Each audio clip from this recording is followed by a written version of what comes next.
How to change or reset your PlayStation account's password. Hey everyone, welcome back to our channel How to Geek. In today's video, I'll show you how you can change your PlayStation account's password. Whether or not you remember them does not matter because I'm going to show you both ways. So you simply want to make sure to watch this video till the end. Now of course, the very first thing you want to do is you want to navigate to settings. And then you want to go to account management. As you go to account management, go to the option called account information. As you go to account information, this tab is going to take a while to load. So just sit tight and wait for the web page to load up.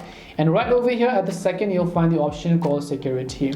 Now for those of you who actually remembers their current password, you can choose the first option called password, and you can enter your current password at the very first box, and then from the bottom two boxes you have to enter the new password you want to use, and again retype the new password you want to use. You also have some of the password guidelines, such as it must be at least 8 characters and so on, and after you do that, just confirm the changes to change your password.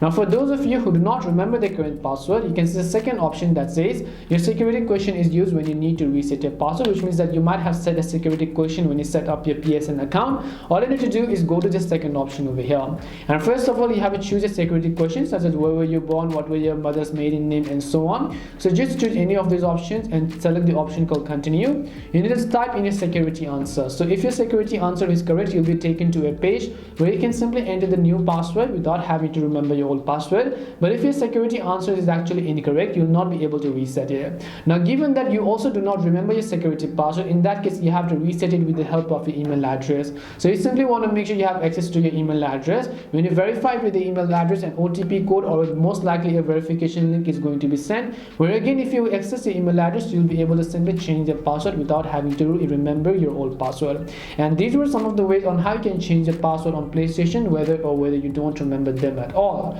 We hope the video was really helpful, and if it did help you, make sure to leave a like and subscribe to our channel. If you've got any more questions, feel free to also leave them down. Thank you very much for watching, and see you soon in our next video.